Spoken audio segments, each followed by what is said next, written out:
ഓം വിശ്വാനിദേവ സവിതർദുരിതാനി പരാസുവ യദ്ഭദ്രം തന്നാസുവ. ചിങ്ങക്കൂറുകാരുടെ ജനുവരി മാസഫലങ്ങൾ ഇനി വരാനിരിക്കുന്നത് എന്തെല്ലാമാണെന്ന് നോക്കാം. നമസ്കാരം, ഏവർക്കും ചാനലിലേക്ക് സ്വാഗതം. ജനുവരി 1 ബുധനാഴ്ച മുതൽ 31 മകരം 18 വെള്ളിയാഴ്ച വരെയുള്ള ചിങ്ങക്കൂറുകാരുടെ ജനുവരി മാസത്തിലെ ഫലങ്ങളാണ് ഞാനിവിടെ പറയുന്നത്. മകം, പൂരം, ഉത്രം 1-ാം ഭാഗം എന്നിവരുടെ ഫലങ്ങൾ ഞാനിവിടെ പറയുന്നുണ്ട്. ജനുവരി 14 ധനുവിൽ നിന്നും മകരത്തിലേക്ക് പ്രവേശിക്കുന്ന സൂര്യൻ. ചൊവ്വ വക്രം ചെയ്ത് 12 കർക്കടകം രാശിയിൽ പുണർദത്തിലേക്കും കടക്കുന്നു. ബുധൻ 14 ജനുവരി ധനുവിൽ മൂലം നക്ഷത്രത്തിലേക്കും പ്രവേശിക്കുന്നു. 13 പുരാടത്തിലേക്കും 22 ഉത്രാടം നക്ഷത്രത്തിലേക്കും ജനുവരി 30 തിരുവോണത്തിലേക്കും കടക്കുന്നു. വ്യാഴം വക്രം ചെയ്ത് ഇടവരാശിയിൽ രോഹിണി നക്ഷത്രത്തിലൂടെ സഞ്ചരിക്കുന്നു. അതിനാൽ സ്ഥായി ഭാവം ഉയർച്ച തന്നെ. ജനുവരി 3 ശുക്രൻ മകരത്തിൽ ചതയത്തിലും 17 പൂരുരുട്ടാതിയിലും സഞ്ചരിക്കുന്നതായി കാണാം. ശനി പൂരുരുട്ടാതിയിലൂടെ ചലിച്ചുകൊണ്ടിരിക്കുകയാണ് ഇപ്പോൾ. രാഹു മീനത്തിൽ ഉത്രട്ടാതിയിലൂടെയും കേതു കന്നിരാശിയിൽ ഉത്രത്തിലൂടെയും സഞ്ചരിക്കുകയാണ്. താരതമ്യേന ചെറിയ ഗ്രഹങ്ങളുടെ മാറ്റങ്ങളാണ് ഇവിടെ സംഭവിക്കുന്നത്. ഇത് ഫലങ്ങളുടെ കാര്യത്തിൽ സുപ്രധാന പങ്ക് വഹിക്കുന്നു.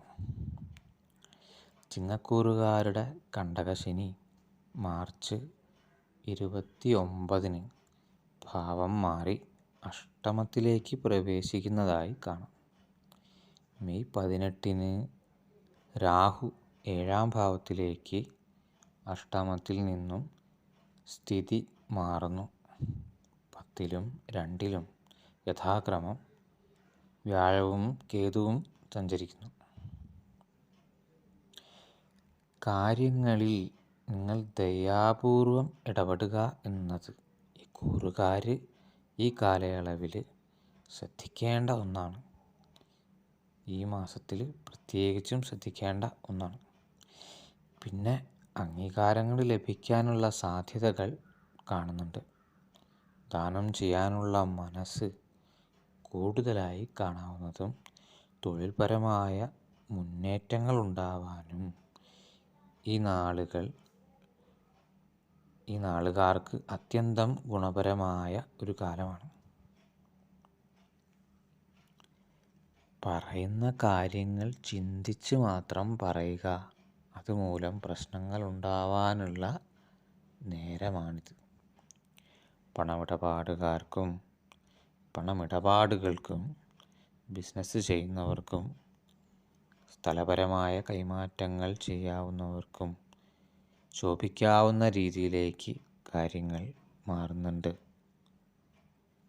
പാസ്സാവാതെ കിടക്കുന്ന പലതും, ലോണുകൾ, മുടക്കുവന്നതുമായ പണം നിങ്ങളിലേക്കൊക്കെ എത്താനായിട്ട് ഈ മാസം ഗുണകരമാണ്. കടബാധ്യതകൾ തീരാനും സമാധാനപരമായ ജീവിതചര്യകൾക്കും ഒരു തുടക്കം ഉണ്ടാവുന്നതായിട്ട് കാണാൻ സാധിക്കും.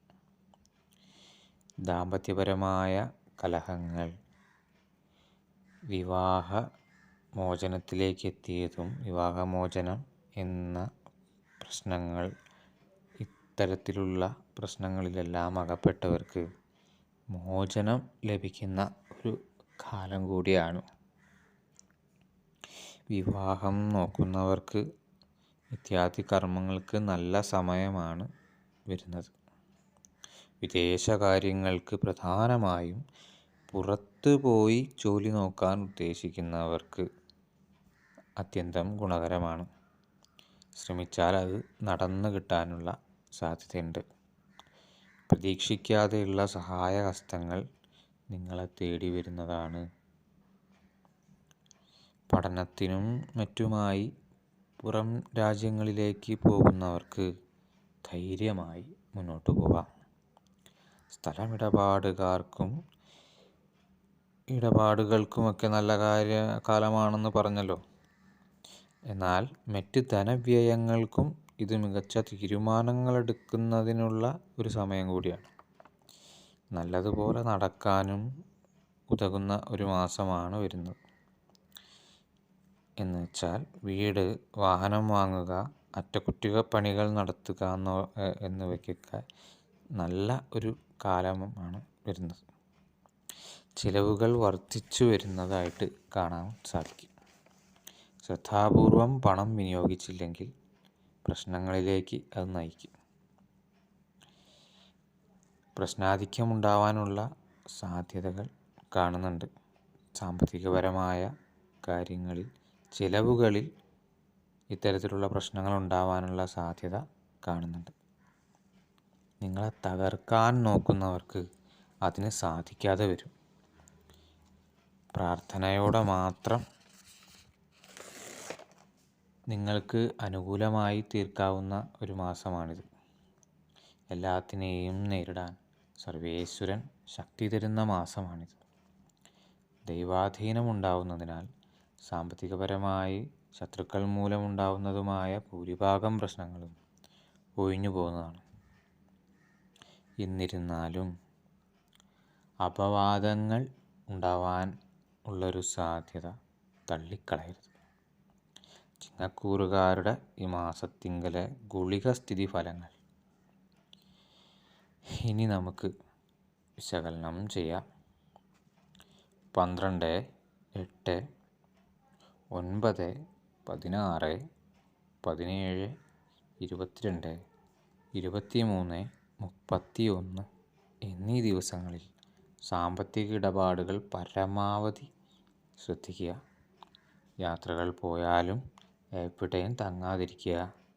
ആരെയും ഈ ദിവസങ്ങളിൽ അതിര് കവിഞ്ഞ് വിശ്വസിക്കാതിരിക്കുക. അപമാനിതരാവാതെ സ്വയം നോക്കുക. മറ്റുള്ളവർ നിങ്ങളെക്കുറിച്ച് വേണ്ടാത്ത കാര്യങ്ങൾ പറയുന്നതെല്ലാം നിങ്ങൾ ശ്രവിക്കാൻ ഇടവരുന്ന ദിവസങ്ങളാണിത്. ശ്രദ്ധാപൂർവം ഇത്തരത്തിലുള്ള കാര്യങ്ങളെ ഒഴിവാക്കി വിടുക. പ്രലോഭനങ്ങൾക്കടിപ്പെടാനും സാധ്യതയുണ്ട്. അതുകൊണ്ട് തന്നെ ഈ ദിവസങ്ങളിൽ മുടങ്ങാതെ പ്രഭാത പ്രാർത്ഥനകൾ, പ്രധാനമായും ലളിത സഹസ്രനാമം മുതലായിട്ടുള്ള പ്രാർത്ഥനകൾ ചെയ്യുക. തൊഴിൽപരമായ കാര്യങ്ങളിൽ ഇനി ശ്രദ്ധിക്കേണ്ട ദിനങ്ങൾ പറയാം. 5, 6, 13, 19, 20, 26, 27 എന്നീ ദിവസങ്ങൾ വാഹനങ്ങൾ ഓടിക്കുമ്പോഴും ശ്രദ്ധിക്കുക. മാസാരംഭത്തിൽ ധനത്തിൻ്റെ ഒഴുക്ക് കുറയുമെങ്കിലും മാസത്തിൻ്റെ മധ്യത്തോടുകൂടി 20-ന് ശേഷം, അതായത് 20-ാം തീയതിക്ക് ശേഷം ഈ ധനപരമായിട്ടുള്ള പ്രശ്നങ്ങളൊക്കെ മറിയുന്നതാണ്. മാതാപിതാക്കൾക്കും സന്താനങ്ങൾക്കും മാസാരംഭം അത്ര നല്ലതായിരിക്കില്ല.